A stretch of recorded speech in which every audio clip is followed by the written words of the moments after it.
Abang Teddy tembak.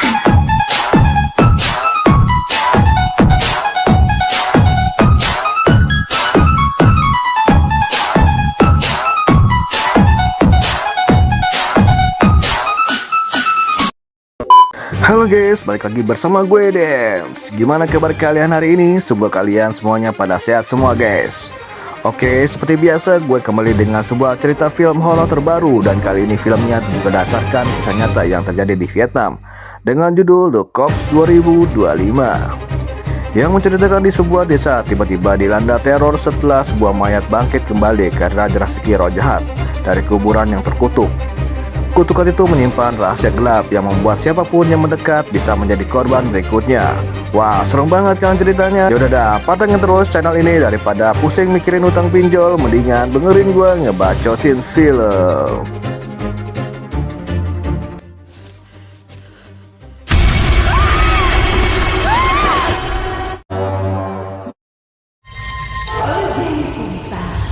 Adegan ini dimulai di mana kita diperlihatkan seorang wanita yang sedang melakukan ritual gaib. Dia memanggil segala roh yang ada di alam lain untuk merasuki tubuhnya. Dan kala itu masuklah sosok roh jahat yang disebut dengan Abandon.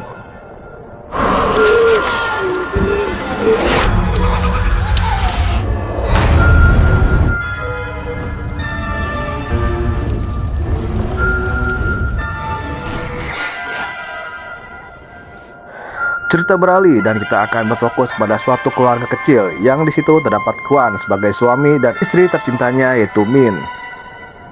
Di dalam suatu perjalanan mereka menggunakan sebuah motor jadul. Lalu Kwan berkata, "Aku akan melakukan apapun demi kebahagiaan Min dan aku yang masih ada di dalam kandungan istriku." Perkataan itu terasa sangat indah dan romantis karena diucapkan di atas sebuah motor klasik yang butut namun penuh dengan kenangan. Cerita maju lebih cepat. Min yang berprofesi sebagai tukang urus jenazah. Ia mempersiapkan segala sesuatunya untuk pemandian dan pemakaman jenazah. Diceritakan Min ini memang orangnya sedikit nekat guys. Di tengah situasi yang berduka pun dia masih sempatnya mengambil jam tangan jenazah itu. Namun kali ini dia dikejutkan oleh jenazah yang tiba-tiba bergerak.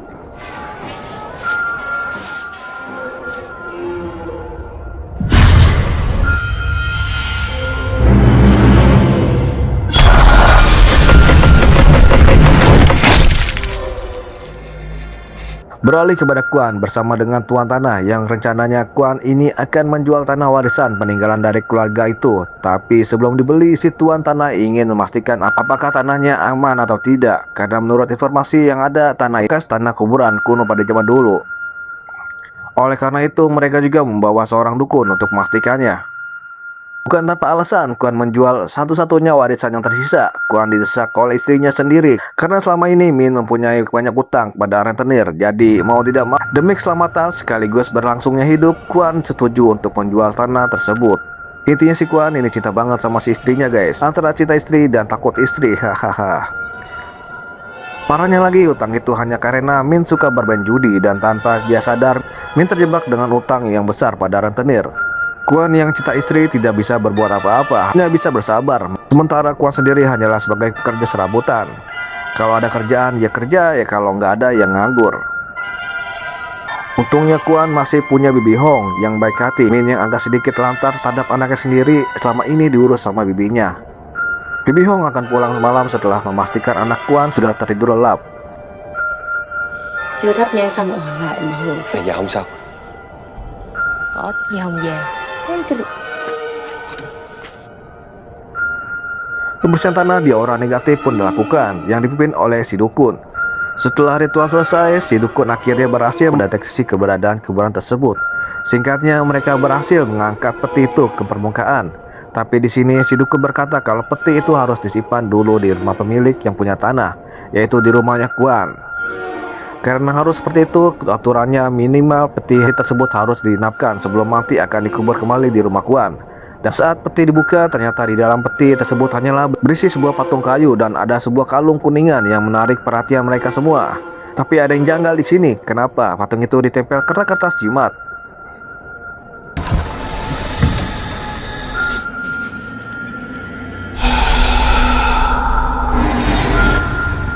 Chắn bùa tùm lum tùm la vậy? Tao nghe kiểu này á là để người ta chấn đó. Cái gì Min yang mata duitan merasa kalau kalung itu adalah potensi bisa dijual. Mencoba untuk mengambil kalung tersebut, namun dengan sigap si dukun menarik kembali tangan Min. Si dukun menegaskan jangan pernah berani mengambil barang dari peti mati. Malamnya Kuan mengajak Bibi Hong berbicara, menanyakan apakah ada pihak dari keluarga yang menguburkan keluarganya di tanah itu. Sepengetahuan bibinya, tidak ada satupun dari keluarga yang meninggal dikubur di sana. Kuan juga bingung, baru tahu kalau di tanah itu ada kuburan terlantar. Yang dikhawatirkan bukan soal kuburannya, melainkan peti mati yang diperlakukan tidak lazim, yaitu ditempeli kertas jimat.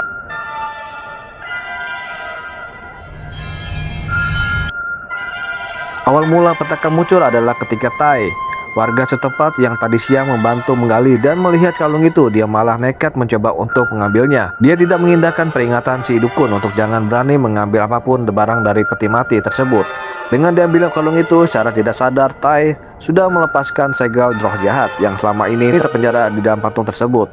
Dari kejauhan, ternyata si Asep juga mempunyai niat yang sama, namun dia kalah cepat dan hanya bisa memperhatikan dari jauh. Setelah peti itu berhasil diangkat, kesepakatan jual beli tanah itu belum selesai. Mereka harus menunggu beberapa hari lagi untuk memastikan semuanya aman. Sementara itu, si rentenir sudah menebar ancaman kepada keluarga Kuan agar segera melunasi semua utang-utangnya. Tai yang berhasil mengambil kalung itu langsung ingin menjual ke bandar agar dia bisa punya modal untuk main. Tapi sebelum kalung itu berpindah tangan, disinilah teror dari roh jahat yang mulai mengintai orang yang memegang kalungnya. Tai dikejutkan oleh sosok wanita dengan wajah hitam lebam berada di pojokan ruangan.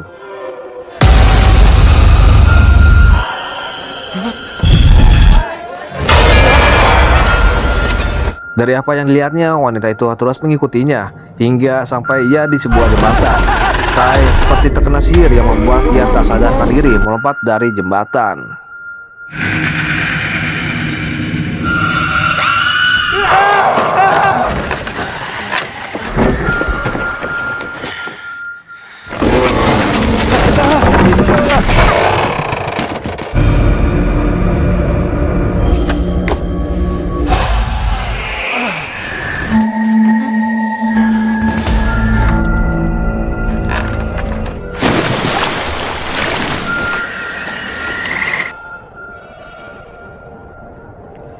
Keesokan paginya, warga digemparkan dengan penemuan mayat Tai di sungai.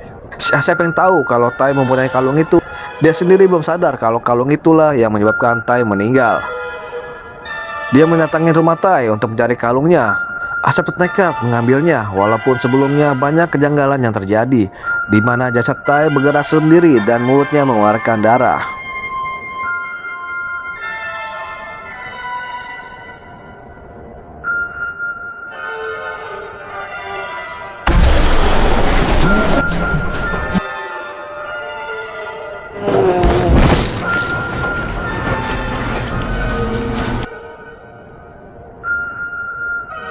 Asep masih sempat menyimpan kalung itu di rumah dan naasnya malah istrinya sendiri yang menjadi korban selanjutnya.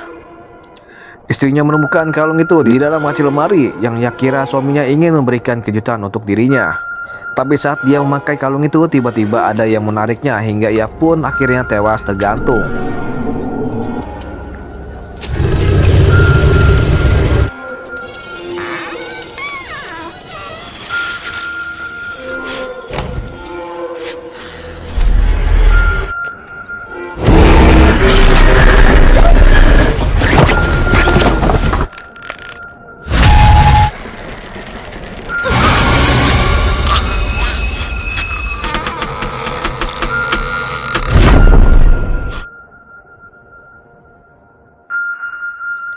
Tak lama Asep pulang dalam keadaan mabuk berat. Betapa terkejutnya ia menemukan istrinya telah meninggal.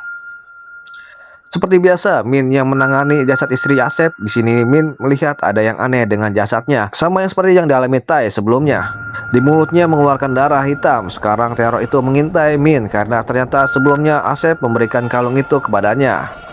Min melihat sosok penampakan wanita bergaun hitam tergantung di sebuah pohon. Beruntung Min masih selamat dan ia berhasil kembali pulang tanpa ia sadar kalau si jahat mengikutinya sampai ke rumah.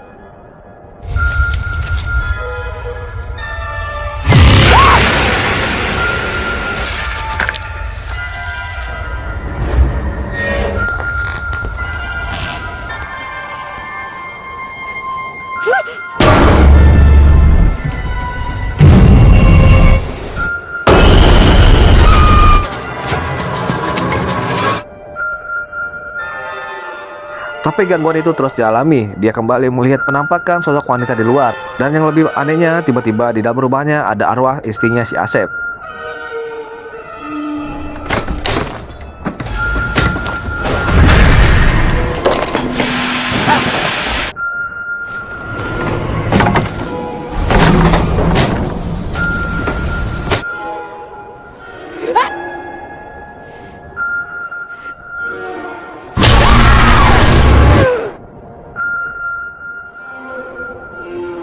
Tapi semua itu hanyalah mimpi buruk saja. Semenjak kalung itu ada di rumah, Min selalu merasakan ada yang aneh di rumahnya. Ia selalu merasa seperti ada yang sedang memperhatikan dirinya. Yang lebih anehnya lagi ketika dia melihat seputranya tertawa sendiri sambil melihat ke arah pojokan ruangan. Padahal jelas di sana tidak ada siapa-siapa. Min memberitahu Kuan, tapi Kuan mencoba untuk menenangkan dan memastikan di rumah tidak ada siapa-siapa. Puncak dari teror yang terjadi kepada Min adalah ketika pada malam hari saat mereka sekeluarga datang ke acara festival pasar malam. Karena kebetulan Kuan juga baru gajian, jadi sesekali mereka ingin merasakan kebahagiaan seperti keluarga pada umumnya. Sialnya Min yang belum tahu kalau kalung itu adalah kalung terkutuk dan ia memakainya agar terlihat lebih cantik. Min mulai melihat adanya penampakan dari si roh jahat. Dalam penglihatannya si roh jahat membawa putranya pergi, padahal putranya sendiri ada bersama Bibi Hong. Min mengejar dan tanpa ia sadari kalau dia dibawa ke tepian jurang. Lalu tiba-tiba si roh jahat muncul mendorong Min. Naas, dalam insiden ini Min meninggal dunia.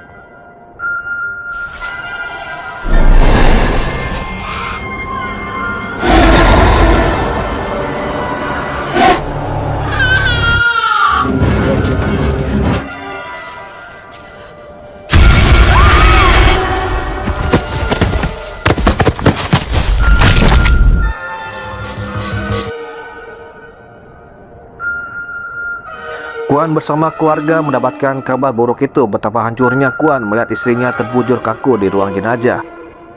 Dan pada tengah malam sesuatu terjadi pada jasad Min. Aura jahat menyelimuti rumah sakit dan terlihat seekor kelelawar menerobos masuk melalui jendela. Lalu kelelawar itu pun masuk ke dalam mulut Min.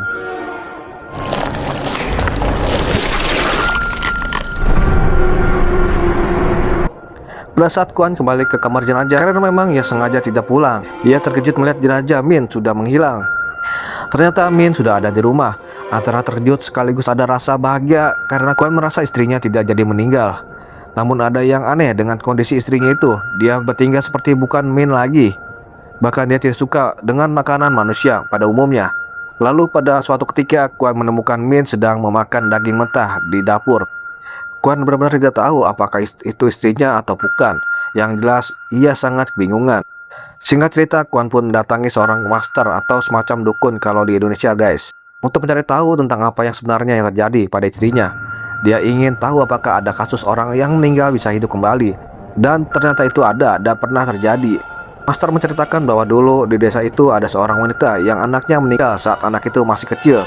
Karena sang ibu tidak rela atas kematian anaknya, sang ibu nekat mempraktikkan ilmu sihir pemikat mayat. Dan cerita itu adalah cerita di awal film di mana ada seorang wanita yang sedang melakukan ritual pemanggilan iblis yang bernama Abandon.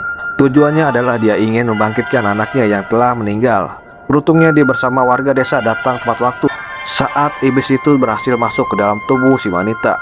Mereka langsung mengikat dan membakar si wanita yang dirasuki iblis itu. Seperti yang kita tahu, iblis tidak akan mati begitu saja. Oleh karena itu, si dukun membuat patung dari kayu lalu mengenakan kalung milik si wanita ke patung tersebut. Tujuannya agar si iblis tetap terjebak di dalam patung kayu tersebut selama kalungnya tetap menempel di patung. Kuan lalu berkata, seandainya kalung itu dilepas, apa yang akan terjadi? Jawab si master, akan ada bencana besar terjadi. Selain itu, Kuan juga bertanya, bagaimana ciri-ciri jasad yang dirasuki oleh roh jahat? Sini Kuan menjadi takut dan hati-hati karena ciri-ciri yang disebutkan si master ada di Min sekarang. Salah satu di antara ciri yang lain adalah si mayit akan jinjit saat berdiri. Ketakutan Kuan adalah soal keselamatan putranya, takut kalau putranya diambil si iblis. Memang si Kuan ini lugu atau bodoh, bukannya langsung buru-buru menyelamatkan putranya dengan membawa kabur, malah ia menunggu dan menjaga putranya di kamar. Apa yang ditakutkan pun terjadi. Kuan ketiduran dan saat dia terbangun putranya sudah hilang. Ia mencari ke sana kemari dan ia teringat ucapan dari si master bahwa si dukun mengubur patung itu bersama abu jenazah anaknya. Sekarang si jahat ingin kembali melanjutkan ritualnya yang sempat tertunda dan anaknya Kuan yang kini akan dijadikan tumbal. Tapi Kuan datang tepat waktu. Dia mencoba untuk menghentikan semuanya. Di saat Kuan yang hampir tak berdaya melawan, datanglah seekor anjing membantu. Sementara dukun itu kini akan menghadapinya, sementara Kuan membawa putranya pergi dari sana. Namun dukun itu bukanlah lawan yang sepadan. Karena tak lama ia pun tewas. Kuan kembali harus berjibaku dengan si roh jahat. Ia berhasil menyebabnya dengan sebuah perangkap palu akan membakarnya, tapi gagal dan harus kembali berjibaku dengan si roh jahat. Pada akhirnya si roh jahat berhasil mencekik dan mengangkat tubuh Kuan. Namun dari hal yang kita lihat adalah halusinasinya saja. Pada kenyataannya Kuan sendiri yang ingin melakukan bunuh diri. Beruntung Min dan Paman Hong datang melepaskan ikatan tali itu. Di sini semuanya terungkap. Kuan seperti orang gila yang menganggap patung itu adalah istrinya sendiri. Ia bersikeras bahwa istrinya masih hidup dan ia harus segera menyelamatkannya. Bi Hong mencoba menyadarkannya, mengatakan kalau Min sudah meninggal. Tapi Kuan tidak mau mendengarkan sampai Bibi Hong harus berteriak memaki Kuan. Kuan yang sudah rusak otaknya masih saja menganggap justru patung kayu itu adalah ulah dari si iblis. Ia harus menyelamatkan istri dan putranya. Kuan baru bisa agak sadar ketika ditampar oleh pamannya dan pamannya berkata Min sudah meninggal karena ulah Kuan sendiri. Bukan sekedar tamparan keras, tapi ini adalah tamparan sebuah fakta yang menyakitkan. Ternyata di perjalanan naik motor di awal film mereka mengalami kecelakaan dan Min tewas pada saat itu. Di sini fakta situasi terbalik. Justru Kuanlah yang awalnya menelantarkan keluarganya sendiri. Dialah yang suka bermain judi. Dialah yang kasar kepada istrinya sampai Kuan bangkrut dan menjual rumah mereka demi untuk membayar utang. Kuan akhirnya tobat dan ingin menata hidup baru bersama dengan istri tercintanya. Apalagi saat itu Min sedang hamil. Tapi sayangnya semua itu tidak bertahan lama karena sang istri meninggal dunia. Ibaratnya cinta itu lagi tumbuh-tumbuhnya, tapi Kuan dipaksa harus kehilangan orang yang ia cintainya. Cintamu terlalu hidup hingga kematian pun aku tolak. Apa yang kita lihat ke belakang hanyalah manifestasi dari pikiran Kuan sendiri.